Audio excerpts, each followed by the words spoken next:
welcome to Speakeasy. People who are listening to this in People are like, what the fuck are they talking about? 20, give me a 2500s. What, you think this is still going to be around and listened to then? Yes. Our radio waves are going out into the universe, Heather. And anyone, aliens. Anywhere could someday pick up. They're like scanning the sky and they're getting nothing but... They're looking for intelligent life, and then they come across Three Kitchens podcast, and they're like, I don't know. We'll just Earth keep scanning. Earth? Just skip over that one. Yeah, let's skip Earth and keep moving. I didn't hear anything. Did you, Fred? Nope, nothing. Nope. Did you ever hear about... I listened to a podcast once where they talked about this. There's a program somewhere in the States where they send out like... I can't remember if it was like musical notes or some types of sounds. Yes. Mm-hmm. They put them out all the time, and it'll take like beyond their lifetimes to ever possibly reach anybody and maybe get a response. Yeah. But they're just hoping that what they put out there will eventually one day. I'm going to look up this. I want to get the facts on this right because it is a cool story.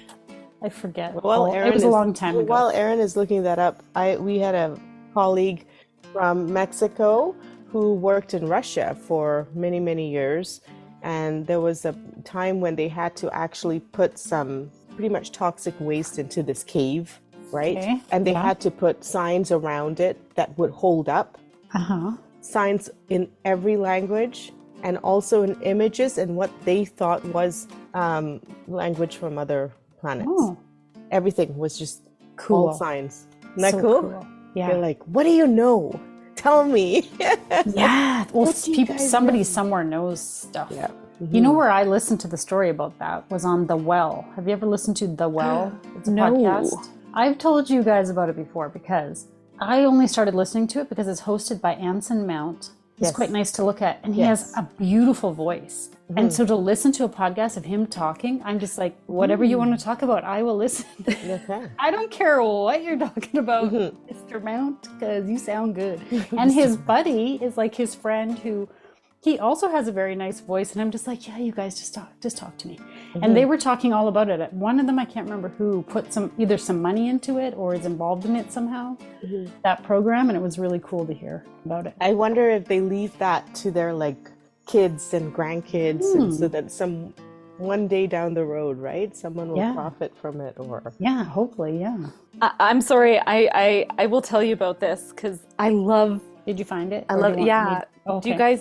Do you guys know about Voyager 1, the spacecraft that NASA, it was one of the first spacecrafts that they sent out to do like measurements of Jupiter, Saturn, Uranus, and Neptune. Oh, okay. Uranus? Is that how you say Uranus? Is that what you just said? Well, how would you like to say it? Let's play the game. How do you say this word? You gotta say it. I thought it was. Do it. Okay, listen. I've always thought it was Uranus. Is that not right? She wanted to say, and she said it, listeners. So she set me up to say it by calling it Uranus, which no one has ever called it. Nobody's ever said Uranus in their life, Erin. That's not a thing. Uranus. Oh, Google is coming out. Look out. Now fuck the Voyager.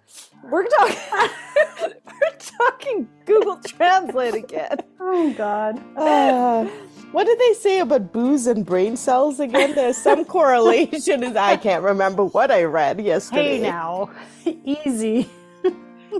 Screw the science. Let's talk Uranus.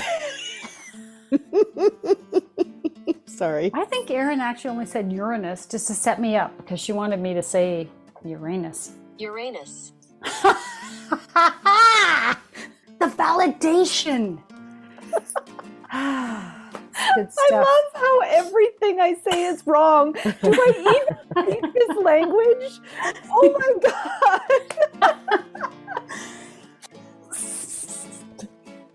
That was so funny. I think, Erin, that you actually found a way of pronouncing the planet in a way that's not awkward anymore. So, you know what? I'm going to go around saying Uranus. And if people question me, then I'm going to ask them, why? Well, how do you say it? And then when they say it, I'm going to laugh at them. Oh my God. Okay. Okay, so these two spacecrafts were sent out to explore the solar Planets. system. The planets. Planets. Our outermost planets. Look them up on NASA.com. Some that start with U. So the cool thing about these space probes is they were only supposed to last for like 5 years. Like they kind of built them, and they're monitoring blips to come back to Earth for like 5 years. Was what they guessed. They were out there for like 45 years and went like way far beyond. Like they left the solar system, which is kind of cool. Like it's man-made space junk that left the solar system. And they did this crazy cool thing to accelerate the speed of the spacecrafts because we can't launch them at the speeds that we need them to go that far. And so they did these maneuvers where they came into the gravitational pull of a planet just enough for it to like catch on a little bit and get sped up, and then they propelled out of the planet and it like slingshot them using the gravitational force of the planet. I'm very familiar with this, Erin, because I watch Star Trek all the time.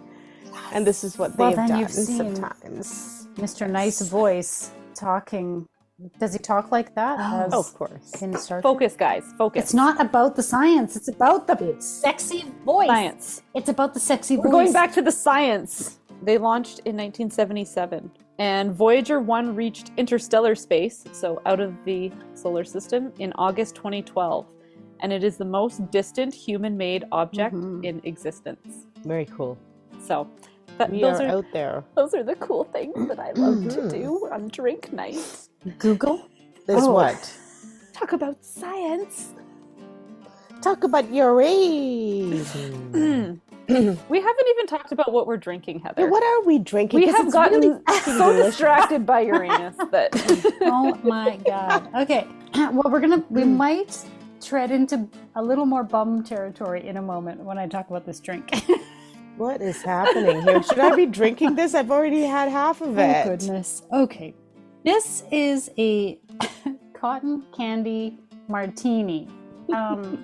Let me quickly tell you what's in it, and then I'll tell you why it comes back around to it. Yeah. You had a nice kind of little handful of cotton candy to put in your glass. Then mix up your drink. Shake it over ice. You've got 1.5 ounces of vodka, 4 ounces of cranberry juice. I used white cranberry juice. A teaspoon of lemon juice. Shake that with some ice and then pour it over your cotton candy, not with the ice. That's why I said strain. You don't need to strain it, but you don't want the ice plopping in there. So when you pour it over the cotton candy, it dissolves, it melts into the drink. Give it a little stir, and it turns the color of what your cotton candy was. So ours is pink. Very pretty. Yeah, ours looks like a rosé. A rosé. I made the mistake of testing this out yesterday with blue and pink mix. You know, cotton candy is often blue and pink. It looked gray. True. It was not really as appetizing. Right. So pick one color, I would say. Yeah. Or use a red cranberry juice. Then no matter what, you're going to get a version of that, right? Okay. It's very sweet. I feel like a kid. Yeah, this is fun. I was thinking this would be really cute if you had like a bridal or baby shower and you had the glasses out with cotton candy at the place settings or like, you know, and then you could have a picture of your martini and then just pour it into glasses. Okay, so I learned that we call this stuff cotton candy. In other parts of the world, it's called candy floss or fairy floss. And ever since I read fairy floss, which I think is Australian, all I could picture, okay, I need to give you this mental image along with me, is a little tiny fairy, like a little Tinkerbell, with butt floss spun out of cotton candy. You know what I mean by butt floss. Why was it coming out of the butt? Like a little G-string. Like what's called butt floss. Like a thong. Oh. I was just like, I don't understand what's happening. I thought you were thinking of a spider with, I don't know where my mind was going. Fairy floss. All I can with picture. Fairy floss. Yeah, just like a teeny tiny little like string underwear on this little fairy. Oh my, yes. Thanks, Heather. What are we talking about? I don't even know. But if you listeners have gotten used to these speakeasies, yes, you are right. This is the third. You can tell the sets of 3, right? Ding, ding, ding, ding, ding. Yes. We do It's this more in fun sets for of us. 3 and... Because honestly, we can't handle any more than that. And neither can you. Yours. Cheers, ladies. That was a really good drink. Thanks for joining us. You can find these recipes under the Speakeasy tab on threekitchenspodcast.com. We're still Facebook friends. Yeah. Facebook. What's the Facebook? That's a sign of true friendship.